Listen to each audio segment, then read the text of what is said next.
નમસ્કાર, આપ જોઈ રહ્યા છો ઇન્ડિયન પોલીસ પ્રેસ. હવે છે અગત્યના સમાચાર. વિદ્યાનગર ખાતે સેતુ ટ્રસ્ટ અને યુનિવર્સિટીના સંયુક્ત ઉપક્રમે દિવ્યાંગજનો માટે સહાયક ટેકનોલોજી જાગૃતિ પ્રદર્શન યોજાયું. પ્રજ્ઞાચક્ષુ વ્યક્તિઓના સશક્તિકરણ માટે નવીનતમ તકનીકી સહાય પ્રદર્શિત કરાઈ.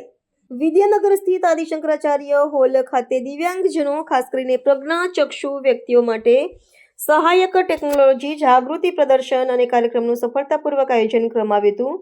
સેતુ ટ્રસ્ટ આણંદ, જિલ્લા શિક્ષણ અધિકારીની કચેરી Anand, national association for the blind NAB Delhi અને સરદાર પટેલ યુનિવર્સિટીના સક્ષમ દિવ્યાંગજન માટેનું પુનર્વસન અને સશક્તિકરણ કેન્દ્ર વિભાગના સંયુક્ત ઉપક્રમે આ કાર્યક્રમ યોજાયો હતો. આયોજનનો મુખ્ય હેતુ દિવ્યાંગ વ્યક્તિઓને નવીનતમ તકનીકી સહાય વિશે માહિતગાર કરવાનો હતો. આ કાર્યક્રમમાં પ્રજ્ઞાચક્ષુ વ્યક્તિઓ માટે સહાયક ટેકનોલોજી જાગૃતિ પ્રદર્શન અને સુલભ મૂવી સ્ક્રીનિંગ યોજવામાં આવ્યું હતું. પ્રદર્શનમાં દ્રષ્ટિહીન લોકોના રોજિંદા જીવનને સરળ બનાવવા માટેના વિવિધ સાધનો અને તકનીકી ઉપકરણો પ્રદર્શિત કરવામાં આવ્યા હતા.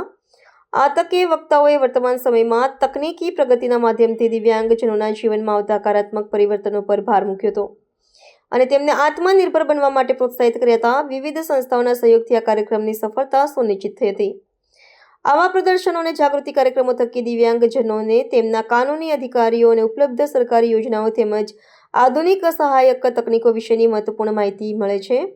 આનાથી તેઓ સમાજની મુખ્યધારામાં સન્માનભેર જોડાઈ શકે છે. આ સંયુક્ત પહેલ દ્વારા શિક્ષણ, રોજગાર અને મનોરંજન સહિતના ક્ષેત્રોમાં દિવ્યાંગજનો માટે સમાન તકો ઊભી કરવાના પ્રયાસોને વધુ બળ મળ્યું છે.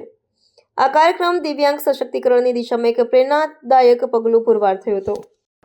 હું સેતુ ટ્રસ્ટમાંથી સુધાબેન પટેલ વાત કરું છું અને આજે જે કાર્યક્રમ રાખવામાં આવ્યો છે તે પ્રજ્ઞાચક્ષુ વિદ્યાર્થીઓ, વિશિષ્ટ શિક્ષકો જે પ્રજ્ઞાચક્ષુ લોકો માટે અને કામ કરે છે અને બીએડ કોલેજના જે નવા તાલીમાર્થી તૈયાર થઈ રહ્યા છે ડિસેબલ માટે, તે લોકો માટે આપણે આસિસ્ટિવ ટેકનોલોજી એટલે કે સહાયક ટેકનોલોજી અને મૂવી સ્ક્રીનિંગ એટલે કે તમે કોઈ પણ આપણે મૂવી જોવા જઈએ અને કોઈ પણ વસ્તુ બેકગ્રાઉન્ડમાં થતી હોય તો એ સમજાવવા માટે બ્લાઇન્ડને ડાયલોગ સિવાયની જે પણ ઘટનાઓ બને એ સમજાવવા માટેના ઘણા સોફ્ટવેર વિકસિત કરવામાં આવ્યા છે.